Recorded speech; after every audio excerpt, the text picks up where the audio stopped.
Hello students, welcome to सेल्वेदा। मेरा नाम तनीषा है और मैं आपके लिए CSIR NET June 2026 important topic series में एक नई वीडियो लेकर के आई हूँ।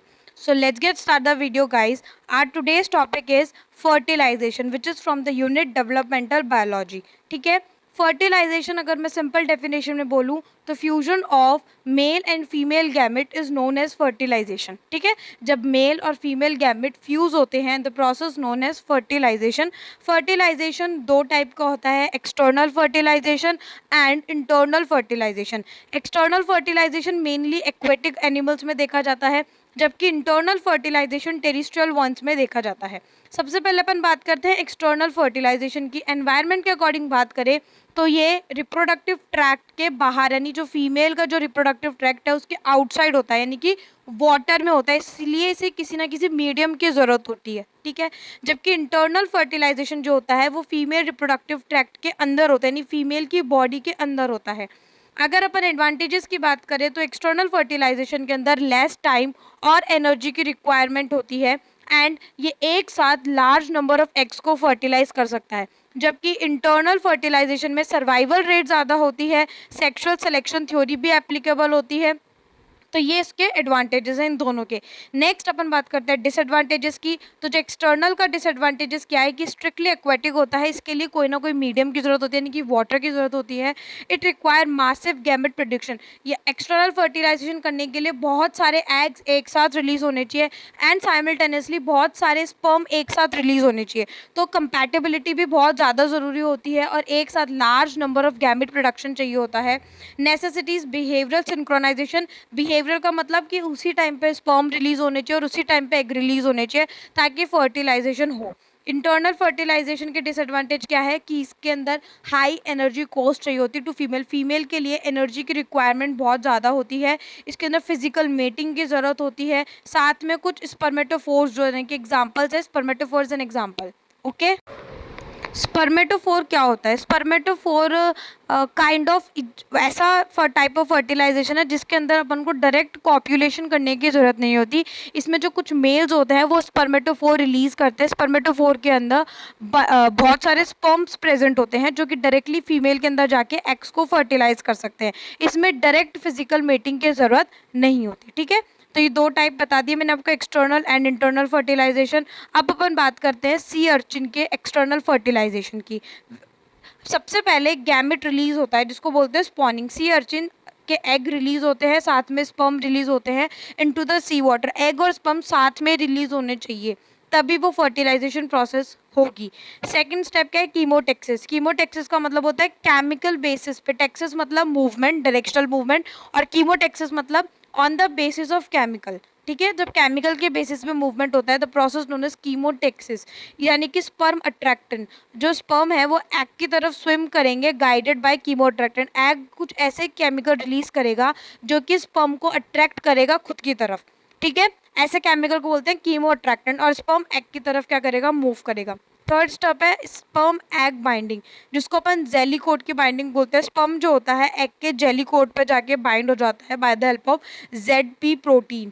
ठीक है, फिर आती है एक्रोसोम रिएक्शन, जिसके अंदर जो एक्रोसोमल एंजाइम है उन्हें रिलीज किया जाता है to penetrate the jelly coat of the egg.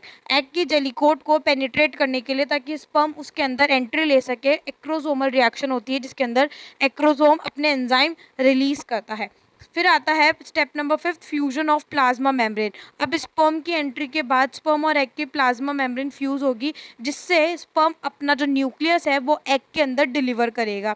Then step number 6, cortical reaction. Cortical reaction का मतलब होता है ब्लॉक टू पॉलीस्पर्मी, कि एक साथ मल्टीपल स्पर्म फ्यूज ना हो, एक टाइम पे ओनली वन स्पर्म ही फ्यूज हो एग से। तो इसके लिए अपन को पॉलीस्पर्मी ब्लॉक करनी पड़ती है, यानी जैसे ही स्पर्म एक एंटर हो जाएगा एग के अंदर, एक का बाइंडिंग हो जाएगी, तो उसके बाद कॉर्टिकल रिएक्शन होगी, जिससे बहुत सारे जो स्पर्म प्रेजेंट है वाटर के अंदर वो एक साथ उस एग को फ्यूज नहीं कर पाएंगे। कॉर्टिकल ग्रेन्यूल्स को रिलीज किया जाता है जो कि जेली कोट को हार्ड कर देंगे and prevent other sperm from entering. Next step number 7, nuclear fusion, जिसको बोलते हैं सिनगैमी। अब स्पर्म और एग का न्यूक्लियस फ्यूज होंगे to form a diploid zygote.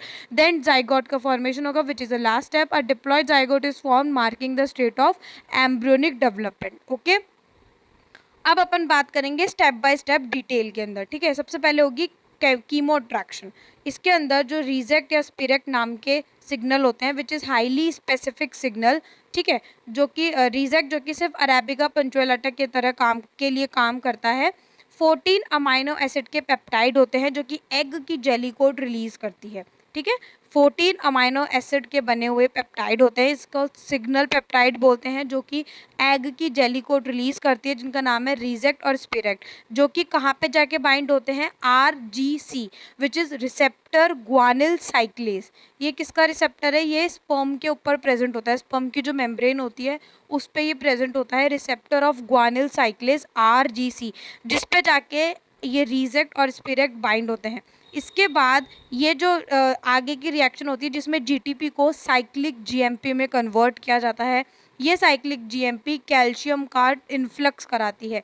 जैसे ही कैल्शियम का इन्फ्लक्स होता है तो स्पर्म ट्रिगर टारगेटेड मूवमेंट करते हैं, यानी कि जो रिजेक्ट स्पिरेक्ट जहाँ से रिलीज हो रहा है उसकी तरफ ये क्या करेंगे, मूवमेंट करेंगे। बिना कैल्शियम के इन्फ्लक्स के स्पर्म के अंदर कोई मूवमेंट नहीं होता, वो सर्कुलर मूव करते रहते हैं, ठीक है। लेकिन जैसे ही कैल्शियम का इन्फ्लक्स होता है तो ये टुवर्ड्स द रिजेक्ट और स्पिरेक्ट मूव करना स्टार्ट करते हैं। तो ये भी क्वेश्चन आपसे स्टेटमेंट में पूछा जा सकता है कि क्या कैल्शियम का इन्फ्लक्स होना ज़रूरी है, अगर कैल्शियम का इन्फ्लक्स नहीं होगा तो क्या होगा, या फिर अगर RGC में लॉस ऑफ फंक्शन हो गया तो क्या होगा, या फिर अगर स्पिरेक्ट और रिजेक्ट रिलीज नहीं हुए तो क्या होगा। अगर इन तीनों में से कोई भी स्टेप नहीं होगा तो कीमो अट्रैक्शन नहीं होगा और फर्टिलाइजेशन की स्टेप नहीं होगी। तो रिजेक्ट और स्पिरेक्ट जो कि एग की जेली कोट रिलीज करती है विच is a 14 amino acid signal peptide. इसके बाद ये कहाँ जाके बाइंड होता है, स्पर्म के मेम्ब्रेन पे प्रेजेंट होता है RGC which is a receptor of guanylyl cyclase. उसके बाद GTP को साइक्लिक GMP में कन्वर्ट किया जाता है। साइक्लिक GMP कैल्शियम का इन्फ्लक्स कराती है जिसकी वजह से स्पर्म जो होता है वो डायरेक्शनल मूवमेंट करता है।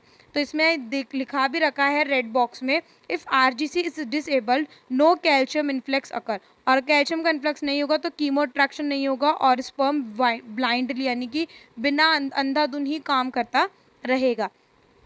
नेक्स्ट अपन बात करते हैं ब्रीचिंग द जेलीकोट, यानी अब जेलीकोट पे कैसे बाइंडिंग होगी। तो स्पर्म जो होते हैं वो सल्फेट कंटेनिंग पॉलीसेक्राइड को रिकॉग्नाइज करते हैं ऑन द जेलीकोट। जेलीकोट पे भी कुछ पॉलीसेक्राइड्स प्रेजेंट होते हैं जिसके पास सल्फेट प्रेजेंट होता है, तो वो सल्फेट कंटेनिंग पॉलीसेक्राइड को कौन रिकॉग्नाइज करता है, स्पर्म। जब भी रिकॉग्निशन होता है, जब भी बाइंडिंग होती है, उसके बाद एक्रोसोमल रिएक्शन ट्रिगर होती है। तो स्टेप नंबर 1 पेलोड रिलीज। जो एक्रोसोम वेसाइकल है वो फ्यूज़ होते हैं मेम्ब्रेन से। मेम्ब्रेन से फ्यूज़ होने के बाद proteolytic enzyme for example chymotrypsin, acrosin, proteasome, ये तीनों एक्रोसोम में प्रेजेंट होते हैं या फिर एक्रोसोमल एंजाइम है। तो क्वेश्चन में पार्ट बी में पूछा जा सकता है कि इनमें से कौन सा एक्रोसोमल एंजाइम नहीं है, और ये तीनों ऑप्शन में दिए होंगे, उसके अलावा कोई और ऑप्शन में दिया होगा। फॉर एग्जाम्पल हाइलुरोनिडेज दिया होगा, तो हाइलुरोनिडेज कोई एक्रोसोमल एंजाइम नहीं है, वो एग में प्रेजेंट होता है। ओके, सो आपका जो इनकरेक्ट ऑप्शन होगा वो कौन सा होगा, हाइलुरोनिडेज, ठीक है। तो एक्रोसोम वेसाइकल फ्यूज होते हैं विद द मेम्ब्रेन और प्रोटियोलाइटिक एंजाइम को रिलीज किया जाता है। For example chymotrypsin, acrosin and proteasome, जो कि जेली कोट को डाइजेस्ट करने का काम करते हैं, ठीक है, उसमें एक होल बनाते हैं। उसके बाद एक्टिन पुश यानी कि फिर जैसे ही ये सब हो जाएगा तो कैल्शियम का इन्फ्लक्स होगा। कैल्शियम के इन्फ्लक्स से कौन एक्टिवेट होगा, रो बी करके एक प्रोटीन है वो एक्टिवेट होगा जो कि एक्टिन फिलामेंट का पॉलीमराइजेशन कराएगा। आप डायग्राम में देख सकते हैं कैल्शियम के इन्फ्लक्स से रो बी एक्टिवेट होगा, रो बी एक्टिन का पॉलीमराइजेशन कराएगा। स्टेप नंबर 3 जैसे ही एक्टिन का पॉलीमराइजेशन होगा एक्रोसोमल प्रोसेस, ये एक्रोसोम आगे जाके क्या हो गया, लंबा होता जा रहा है, तो एक्रोसोमल प्रोसेस होगी। Growing actin filament physically membrane को पुश करेंगे to forming the extended acrosomal process. सब चीज़ आपको स्टेप बाय स्टेप डायग्राम में बताई गई है ताकि आपको समझने में आसानी हो। तो अपन ने सबसे पहले क्या पढ़ा कि केमिकल अट्रैक्शन होगा by the help of resact and speract, वो जाके बाइंड होंगे रिसेप्टर ग्वानिल साइक्लेज से। उसके बाद GTP को साइक्लिक GMP में कन्वर्ट किया जाएगा। साइक्लिक GMP कैल्शियम का इन्फ्लक्स कराएगा जिससे sperm towards the egg movement करेंगे। उसके बाद स्पर्म जो होंगे वो सल्फेट कंटेनिंग पॉलीसेक्राइड को रिकॉग्नाइज करेंगे जो कि जेली कोट पे प्रेजेंट है।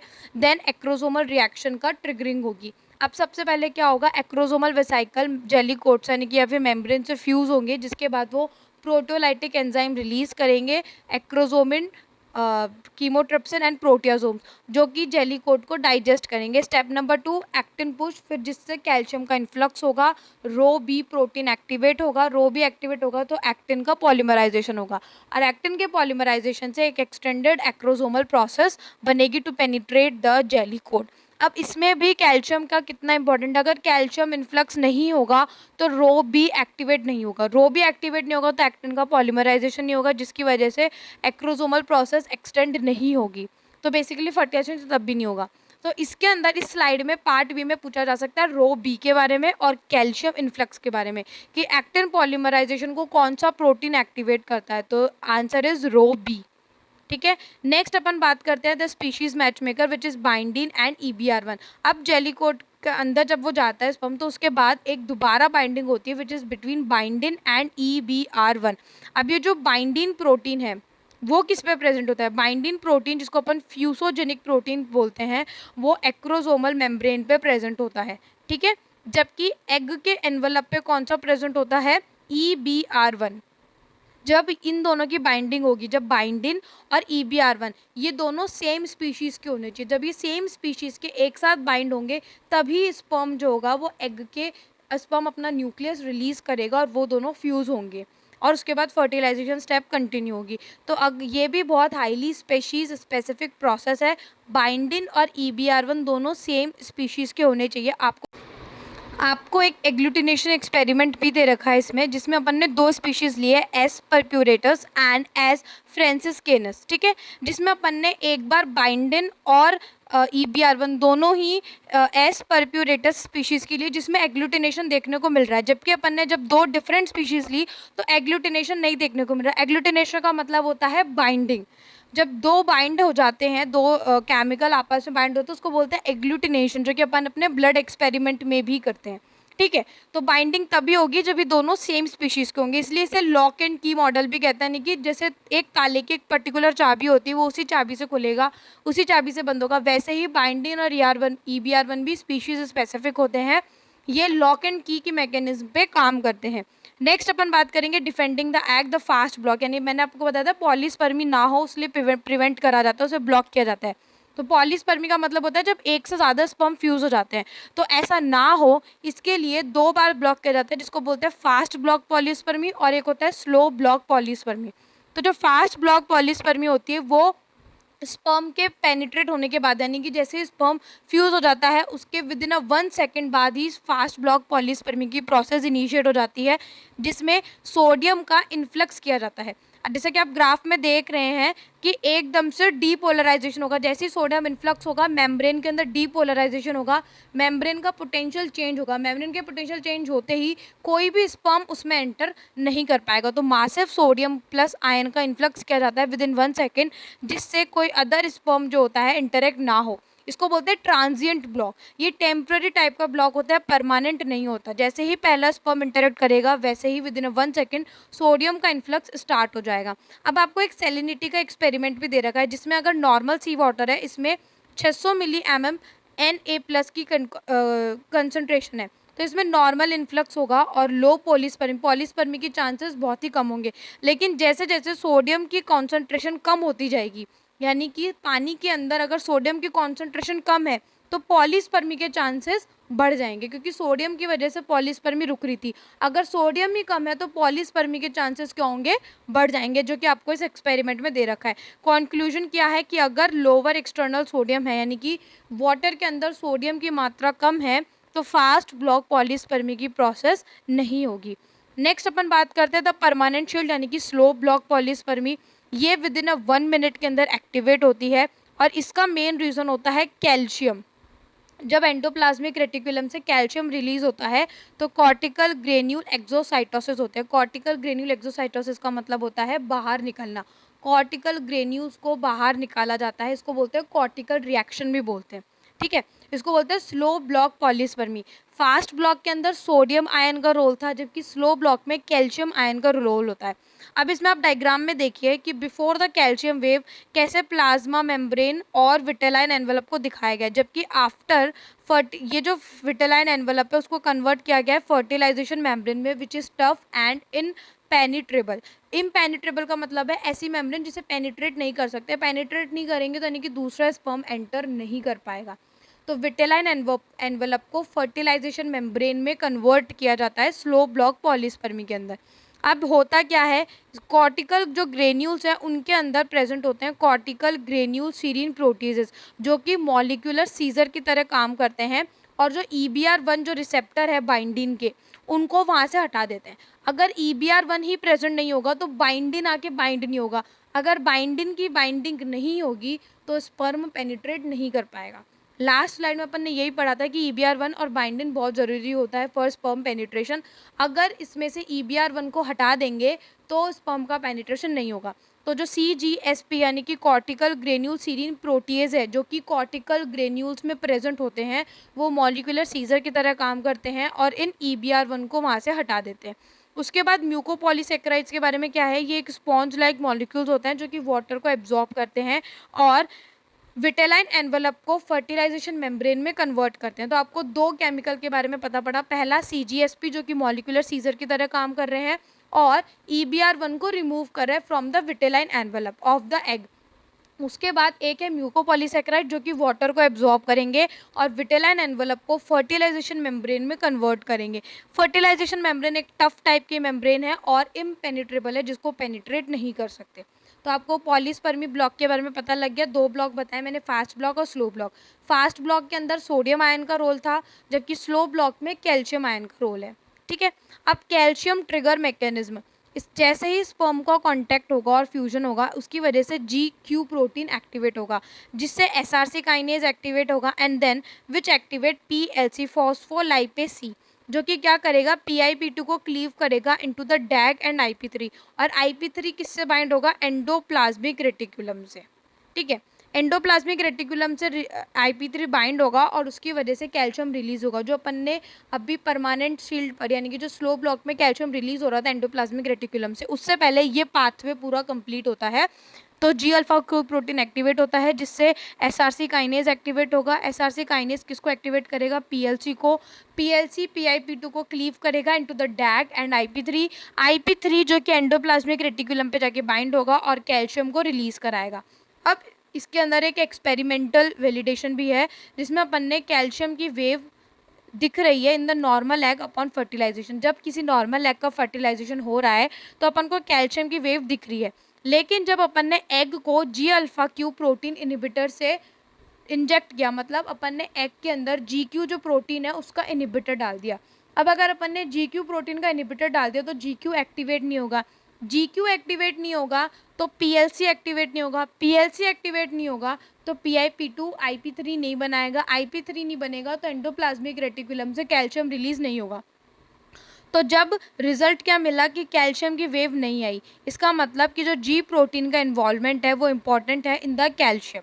इस एक्सपेरिमेंट से अपन को क्या पता पड़ा कि जो GQ प्रोटीन है वो बहुत इंपॉर्टेंट है कैल्शियम की वेव को जनरेट करने के लिए या फिर कैल्शियम का इन्फ्लक्स कराने के लिए। ओके, नेक्स्ट अपन बात करते हैं वेकिंग अप द एग यानी कि मेटाबॉलिक एक्टिवेशन। अब ये कैसे हो, अब इसके अंदर क्या होगा, प्रोटीन सिंथेसिस को अनलॉक किया जाएगा। यानी कि सबसे पहले जैसे ही कैल्शियम के लेवल बढ़ रहे हैं एग के अंदर कॉन्टीन्यूसली, तो इससे काइनेज एक्टिवेट होंगे।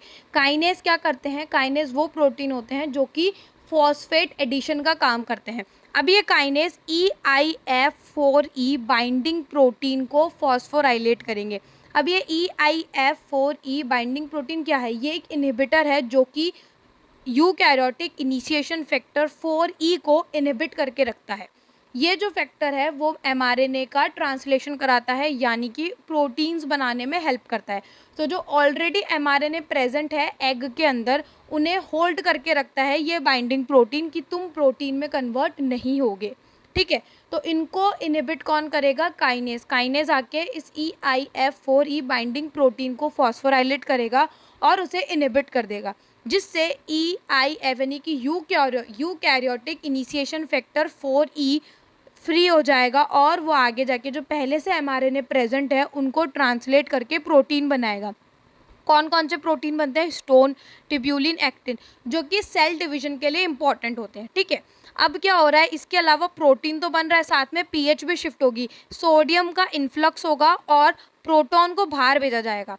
तो इससे क्या होगा, सोडियम प्रोटॉन एक्सचेंजर काम करेगा, जिससे इंट्रासेल्युलर यानी कि जो एग के अंदर की जो पीएच है वो बढ़ेगी। जैसे ही पीएच इंक्रीज होगी और कैल्शियम के लेवल इंक्रीज होंगे, वैसे साइक्लिन बी और CDK1 एक्टिवेट किया जाएगा, जिससे क्या एक्टिवेट होगा, माइटोसिस प्रमोटिंग फैक्टर MPF ये एक्टिवेट होंगे और सेल डिवीजन को इनिशिएट करेंगे। तो इसमें इसको बोलते हैं मेटाबॉलिक एक्टिवेशन। इसमें क्या हुआ, सबसे पहले अपन ने जो बाइंडिंग प्रोटीन जो mRNA को होल्ड करके रख रहा था उसे इनिबिट किया गया बाय फॉस्फोराइलेशन। जैसे ही वो इनिबिट हुआ तो eukaryotic initiation factor 4E activate होता है। ये एक्टिवेट होके क्या करता है, जो पहले से mRNA प्रेजेंट है उनको प्रोटीन में बनाता है, ट्रांसलेट करता है, for example histone, tubulin and actin. और साथ ही साथ सोडियम का इन्फ्लक्स होता है और प्रोटॉन को बाहर भेजा जाता है, जिससे इंट्रासेल्युलर पीएच राइज होती है। जैसे ही पीएच बढ़ती है, कैल्शियम के लेवल बढ़ते हैं, उससे साइक्लिन बी और CDK1 एक्टिवेट होता है, जो किसको एक्टिवेट करता है, माइटोसिस प्रमोटिंग फैक्टर को। ये माइटोसिस प्रमोटिंग फैक्टर माइटोसिस कराते हैं, सेल का डिवीजन स्टार्ट करते हैं। ठीक है, तो एक शॉर्ट नोट में आप लिख लेना, the combination of high pH and high calcium awakens the egg. ये स्टेटमेंट में पूछा जा सकता है। ठीक है, अब अपन बात करते हैं इंटरनल फर्टिलाइजेशन की। इंटरनल फर्टिलाइजेशन यानी कि जब अपनी फीमेल की जो बॉडी है उसमें फर्टिलाइजेशन हो, स्पर्म और एग मिलके फीमेल की बॉडी के अंदर फ्यूज़ हो, ठीक है, उसको बोलते हैं इंटरनल फर्टिलाइजेशन। अब इसके अंदर भी 3 टाइप होते हैं, विच इज़ ओवीपेरिटी, वीवीपेरिटी एंड ओवोवीवीपेरिटी। पहला है ओवीपेरिटी यानी कि एग लेइंग। इसके अंदर फर्टिलाइजेशन तो इंटरनल होता है, बट स्टिल जो फीमेल्स है वो एग रिलीज करती है। ठीक है, इसके एग्जाम्पल है रेप्टाइल्स, बर्ड्स एंड मोनोट्रीम्स। अब जो large egg size with massive nutrient yolk, इसके अंदर कैसे टाइप का एग रिलीज होता है, एक तो लार्जर एग होता है, दूसरा मासिव न्यूट्रिएंट यॉक, उनके अंदर यॉक की मात्रा बहुत ज़्यादा प्रेजेंट होती है। Requires external protection. अब एग उसने बाहर रिलीज किया है तो एक्सटर्नल प्रोटेक्शन यानी कि माँ या जो बाप है उन दोनों को प्रोटेक्ट करना पड़ता है वो एग। उसके बाद लार्ज क्लच साइज। अब क्लच साइज क्या होता है, क्लच का मतलब होता है कि कितने नंबर ऑफ एग्स वो कर रहे हैं। तो जो क्लच साइज है वो भी क्या होती है, लार्ज होती है। यानी कि जैसे कि बर्ड्स है, बर्ड्स कम से कम एक बार में 5 या 6 एग देते हैं। ठीक है, तो उनकी क्लच साइज क्या होती है, लार्ज होती है। नेक्स्ट अपन बात करते हैं विविपेरिटी, लाइव बर्थ। इसके अंदर जो माँ है वो एक पूरे बच्चे को जन्म देती है, फॉर एग्जाम्पल अपन, ठीक है, या फिर गोट्स हो गई या फिर गाय हो गई। ठीक है, इसके एग्जाम्पल क्या है, मैमल्स। इसके अंदर एम्ब्रियो पूरा यूट्रस या जो वूम्ब होता है उसमें डेवलप होता है internally in the females, nourished by the placenta. इसमें प्लेसेंटा का भी फॉर्मेशन होता है विच is a extra embryonic tissue. Small clutch size, क्यों, एक बार में अपन जैसे कि एक ही या फिर 2 या फिर 3। क्लच साइज क्या होती है, यानी कि नंबर ऑफ जो प्रोजेनी है उसकी साइज या फिर कम होती है। ठीक है, highly protected and internal temperature, क्योंकि अंदर के टेम्परेचर अपन को माँ खुद अंदर प्रोटेक्ट करता है, अपन को बाहर से प्रोटेक्शन की ज़रूरत नहीं होती, अपन को इंटरनल प्रोटेक्शन मिलती है। ठीक है, नेक्स्ट है ovoviviparity which is egg live birth. इसका एग्जांपल है स्नेक्स एंड शार्क। इसके अंदर एग भी होता है और लाइव बर्थ भी होता है। अब कैसे होता है, यानी कि जो एग होता है फर्टिलाइजेशन भी अंदर हो रहा है, एग भी बन रहा है और एग हैच भी अंदर ही हो रहा है, यानी कि सारा काम क्या हो रहा है, फीमेल्स के अंदर हो रहा है। ठीक है, इसलिए इसको कॉम्बिनेशन में बोला गया ओवोविविपेरिटी, जिसका एग्जांपल है स्नेक्स एंड शार्क। इसके अंदर एग जो होता है मदर्स बॉडी के अंदर ही हैच हो जाता है and born live. Nourishment comes from yolk, लेकिन प्लेसेंटा नहीं बनती। जैसे कि विविपेरिटी में प्लेसेंटा बन रही थी, इनमें प्लेसेंटा नहीं बनती, क्यों, क्योंकि एग बनता है, एग के अंदर हाई अमाउंट में यॉक प्रेजेंट होता है, प्लेसेंटा नहीं बनती। और क्लच साइज क्या होता है, स्मॉल होता है। तो ये ओविपेरिटी और विविपेरिटी का क्या है, कंबाइंड फॉर्म है या मिक्स्ड फॉर्म बोल सकते हैं। ठीक है, अब अपन बात करते हैं इंटरनल फर्टिलाइजेशन के एक पूरे स्टेप की। सबसे पहले होता है स्पर्म का कैपेसिटेशन। सबसे पहले अपन बात करते हैं स्पर्म के कैपेसिटेशन की। स्पर्म कैपेसिटेशन का मतलब होता है कि स्पर्म का मैच्योरेशन कराना in the uterus of female, यानी फीमेल का जो यूटेराइन ट्रैक्ट है, जो वेजाइनल ट्रैक्ट है, उसके अंदर स्पर्म का क्या किया जाता है, मैच्योरेशन किया जाता है। अभी किया क्यों जाता है, जो स्पर्म की जो मेम्ब्रेन है वो रिजिड होती है और वो फ्यूजन, उसके ऊपर कुछ ऐसे प्रोटीन्स प्रेजेंट होते हैं जो एग के साथ उसका फ्यूजन नहीं होने देंगे, तो उन प्रोटीन्स को रिमूव करना ही कैपेसिटेशन कहलाता है, जो कि कहाँ होता है, it occurs in the ampulla of the oviduct. ये ओविडक्ट के एम्प्यूला जो रीजन है उसमें होता है। मेमेलियन स्पर्म फर्टिलाइज नहीं करेगा एग को without this final maturation step. अगर कैपेसिटेशन नहीं होगा स्पर्म का तो वो एग को फर्टिलाइज नहीं कर पाएगा। जैसे कि आपको डायग्राम में दिखा रखा है, एल्ब्यूमिन जो है, यूटेराइन एल्ब्यूमिन रिमूव कर रहा है कोलेस्ट्रॉल को, ताकि जो मेम्ब्रेन है स्पर्म की वो क्या हो, लेस रिजिड हो। इसके बाद ऐसे प्रोटीन्स और कार्बोहाइड्रेट जो कि स्पर्म को की बाइंडिंग को ब्लॉक करेंगे, उनको वहाँ से रिमूव किया जाता है, उनको हटाया जाता है। इसके बाद पोटेशियम का इफ्लक्स होगा, पोटेशियम को बाहर निकाला जाएगा, ताकि जो स्पर्म की मेम्ब्रेन है वो हाईली नेगेटिव हो जाए, यानी कि उसका जो पोटेंशियल है वो क्या हो जाए, हाईली नेगेटिव हो जाए। उसके बाद चलता है स्पर्म एडिनाइल साइक्लेज कास्केड। उसमें क्या होगा, जो अपना HCO3 नेगेटिव और कैल्शियम सेल में एंटर करेंगे, यानी कि स्पर्म में एंटर करेंगे और एक्टिवेट करेंगे स्पर्म एडिनाइल साइक्लेज को। इन एक्सटर्नल फर्टिलाइजेशन में अपन ने ग्वानिल साइक्लेज पढ़ा था, इंटरनल फर्टिलाइजेशन में क्या है, एडिनाइल साइक्लेज है। जैसे ही स्पर्म एडिनाइल साइक्लेज एक्टिवेट होगा, ATP को साइक्लिक AMP में कन्वर्ट किया जाएगा, विच फॉस्फोराइलेट टायरोसिन काइनेज। जैसे ही टायरोसिन काइनेज एक्टिवेट होगा, वो किसको एक्टिवेट करेगा, PKA को, जो कि हाइपर एक्टिवेशन कराएगा, यानी कि इससे डाइनिन एक्टिविटी जो बढ़ जाएगी। डाइनिन एक्टिविटी से क्या होगा, स्पर्म जो होंगे वो हाई स्पीड और फोर्स के साथ मूवमेंट करेंगे टुवर्ड्स द एग। ठीक है, डाइनिन एक्टिविटी इंक्रीज होती है। डाइनिन जो कि it is a type of motor protein. ठीक है, जैसे एक्सटर्नल फर्टिलाइजेशन में अपन ने एक्टिन पढ़ा था, वैसे इसमें क्या है, डाइनिन है, तो सबका ऑल्टरनेटिव है। तो ये भी ध्यान रखना कि एक्सटर्नल फर्टिलाइजेशन में ग्वानिल साइक्लेज था और GTP को GMP में कन्वर्ट किया जा रहा था तब, जबकि इंटरनल फर्टिलाइजेशन में एडिनाइल साइक्लेज एक्टिवेट होगा और ATP को साइक्लिक AMP में कन्वर्ट किया जाएगा और डाइनिन मोटर प्रोटीन एक्टिवेट होगा। डाइनिन मोटर प्रोटीन एक्टिवेट होगा तो स्पर्म जो होगा वो ड्रास्टिकली इंक्रीज्ड स्पीड हो जाएगी और फोर्स से मूवमेंट करेगा टुवर्ड्स द एग। अब है नेविगेटिंग मैमिलियन बैरियर्स। स्पर्म को गाइड किया जाता है विया थर्मोटैक्सिस यानी कि हीट की हेल्प से, या फिर कीमोटैक्सिस यानी प्रोजेस्टेरॉन की हेल्प से, यानी प्रोजेस्टेरॉन को सेंस करते हुए वो एग की तरफ मूव करेगा towards the cumulus layer and zona pellucida. अब स्पर्म की जो पॉपुलेशन है वो बहुत ज़्यादा है, हेट्रोजीनस स्पर्म पॉपुलेशन है, यानी कि बहुत ज़्यादा है, तो वो दो पाथवे से एग से रिएक्ट करेगा। अब दो पाथवे हैं एग को पेनिट्रेट करने के। पाथवे 1 जिसके अंदर क्यूमुलस रिएक्शन, यानी कि जो एग की क्यूमुलस की लेयर है उस पे स्पर्म की बाइंडिंग होगी। Sperm undergoes acrosomal reaction early, इसके अंदर जल्दी ही एक्रोसोमल रिएक्शन हो जाती है while inside the outer cumulus layer. जो आउटर क्यूमुलस लेयर है जब वो वहाँ पहुँचता है स्पर्म, तभी उसकी एक्रोसोमल रिएक्शन हो जाती है और वो पेनिट्रेट करके उसकी मेम्ब्रेन फ्यूज़ हो जाती है उन दोनों की। जबकि पाथवे 2 है जोना पेलिसुडा रिएक्शन। इसके अंदर जो एक्रोसोम यानी कि स्पर्म जो है वो ZP3 प्रोटीन के साथ रिएक्ट करता है ऑन द जोना पेलिसुडा। उसके बाद एक्रोसोम रिएक्शन होती है। फिर ये जो एक्रोसोम रिएक्टेड स्पर्म है ये ZP2 रिसेप्टर से बाइंड होगा और फिर स्पर्म जोना पेलिसुडा के थ्रू मूवमेंट करके क्या करेगा, एग से फ्यूज़ होगा। ठीक है, तो पाथवे 1 और पाथवे 2 दो है। बहुत सारे स्पर्म प्रेजेंट है, कुछ पाथवे 1 से जाएंगे, कुछ पाथवे 2 से जाएंगे, लेकिन जो स्पर्म एक सिंगल स्पर्म जो सबसे पहले एग को फ्यूज़ करेगा उसके बाद पॉलीस्पर्मी की जाएगी, यानी कि पॉलीस्पर्मी को ब्लॉक कर दिया जाएगा। ठीक है, उसके बाद पॉलीस्पर्मी को ब्लॉक कर दिया जाएगा, एक ही स्पर्म को फ्यूज़ किया जाएगा। अब आइज्यूमो और ज्यूनो, जैसे उसमें बाइंडिन और EBR1 था, इंटरनल फर्टिलाइजेशन में आइज्यूमो और ज्यूनो प्रेजेंट होता है। ठीक है, आइज्यूमो प्रोटीन कहाँ प्रेजेंट है, स्पर्म की मेम्ब्रेन पे, जबकि जूनो प्रोटीन जो है वो एग की मेम्ब्रेन पे प्रेजेंट है।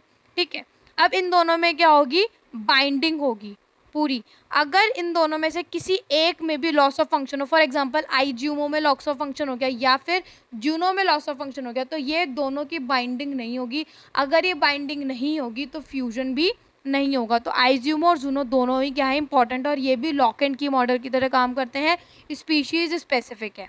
ठीक है, अब है मेमेलियन डिफेंस यानी कि स्लो ब्लॉक। मैमल्स के अंदर फास्ट ब्लॉक पॉलीस्पर्मी नहीं होती, यानी जो इंटरनल फर्टिलाइजेशन है उसमें फास्ट ब्लॉक पॉलीस्पर्मी नहीं होती, डायरेक्ट स्लो ब्लॉक पॉलीस्पर्मी होती है।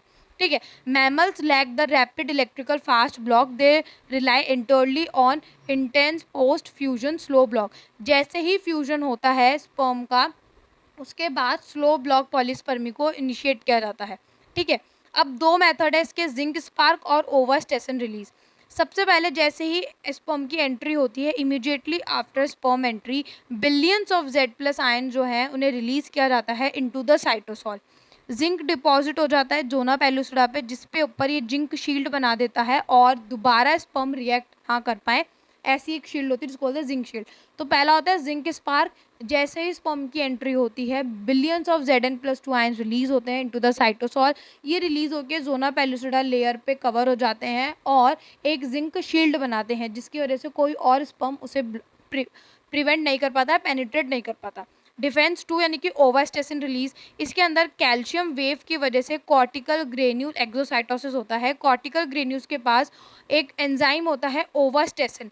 ओवास्टेसिन मॉलिक्यूलर क्लिपर की तरह काम करता है और जितने भी Zp2 और Zp3 रिसेप्टर्स प्रेजेंट है जोना पेलुसिडा पे, उन्हें रिमूव कर देता है। जब Zp2 और Zp3 रिसेप्टर ही नहीं रहेंगे तो कोई स्पर्म कैसे बाइंड करेगा, रिकॉग्नाइज कैसे करेगा? विदाउट बाइंडिंग फ्यूजन नहीं होगा। तो अपन ने दो मेथड करे, first is zinc spark and the second one is ovastacin release. उसके बाद अपन बात करते हैं मेमेलियन एग एक्टिवेशन की। सबसे पहले जो स्पर्म का हेड है वो फिजिकली क्या रिलीज करेगा? PLC zeta. PLC zeta directly egg के साइटोसॉल में रिलीज किया जाएगा अपॉन फ्यूजन। इन जो एक्सटर्नल फर्टिलाइजेशन था उसमें पीएलसी गामा रिलीज हो रहा था, जबकि इंटरनल फर्टिलाइजेशन में पीएलसी जीटा रिलीज होगा। तो ये कुछ जो उन दोनों में डिफरेंस और सिमिलैरिटी है, जो प्रोटीन्स का जो डिफरेंस है उन दोनों में एक्सटर्नल इंटरनल फर्टिलाइजेशन में, ये बहुत इंपॉर्टेंट है। कई बार स्टेटमेंट वाइज पूछ लिया जाता है या फिर मैचअप जो है होते हैं क्वेश्चंस, उनमें पूछ लिया जाता है। तो प्लीज़ आप इन्हें ज़रूर याद करके जाएं कि कौन सा प्रोटीन एक्सटर्नल फर्टिलाइजेशन में काम करता है और कौन सा प्रोटीन इंटरनल फर्टिलाइजेशन में काम करता है। मैं इस पर एक क्विक रिवीजन सीरीज़ के अंदर एक वीडियो बना दूंगी, तो आप वो वीडियो देख लेना, ठीक है। तो अभी अपन बात करते हैं मेमेलियन एग एक्टिवेशन की। The sperm head physically release PLC zeta directly into the egg cytosol upon fusion. जैसे ही फ्यूजन होता है स्पर्म और एग का, तो स्पर्म जो होता है वो पीएलसी जीटा रिलीज करता है एग के साइटोसॉल में। पीएलसी जीटा पीआईपी2 को तोड़ता है इनटू द डेग एंड आईपी3। आईपी3 एंडोप्लाज्मिक रेटिकुलम पे जाके बाइंड होता है और वहाँ से कैल्शियम को रिलीज कराता है। कैल्शियम जैसे ही साइटोसॉल में आता है कैम काइनेज को एक्टिवेट करता है और ये कैम काइनेज मॉस प्रोटीन को इनहिबिट करके रखता है। जैसे ही मॉस प्रोटीन इनहिबिट होता है तो वो साइट जो कि मियोसिस सेकंड के ऊपर बंद था, वो मियोसिस सेकंड दोबारा एक्टिवेट होती है और एग के अंदर जो सेल डिवीजन है वो स्टार्ट होता है। कुछ सेकेंडरी एक्टिवेशन इफेक्ट है। Juno receptors are actively shed from the membrane. जो जूनो के रिसेप्टर्स है उन्हें मेम्ब्रेन से हटा दिया जाता है। Respiration rate spike. Protein synthesis dramatically increase. Protein की सिंथेसिस इंक्रीज हो जाती है और जो स्पर्म का क्रोमेटिन है जो अनपैकेज था, disulphide bond reduced by egg glutathione. जो क्रोमेटिन जो पैक फॉर्म में था, नहीं जो क्रोमोसोम बहुत पैक्ड होकर क्रोमेटिन बनाता है, जो उस फॉर्म में था उसको अनपैक किया जाता है bye the help of glutathione. जो एग का ग्लूटाथायोन है वो जो डाइसल्फाइड बॉन्ड है उन्हें क्लीव करता है। ये क्वेश्चन भी पार्ट बी में पूछा गया है कि एग के अंदर ऐसा कौन सा एंजाइम होता है जो कि स्पर्म के क्रोमेटिन को थ्रेड फॉर्म में कन्वर्ट करता है या उसे डीएनए बनाता है। तो आपका आंसर है ग्लूटाथायोन। ग्लूटाथायोन वो एंजाइम है जो कि क्रोमेटिन को अनपैक करता है, ठीक है। नेक्स्ट अपन बात करते हैं गैमेटिक कंट्रीब्यूशन। स्पर्म से क्या आता है और एग से क्या आता है? स्पर्म से हैप्लॉइड न्यूक्लियस आता है जिसके पास हाईली कंडेंस्ड डीएनए होता है। सेंट्रियोल्स आते हैं जो कि सेंट्रोजोम बनाने में काम करते हैं for the first cell division in almost all animals except mice.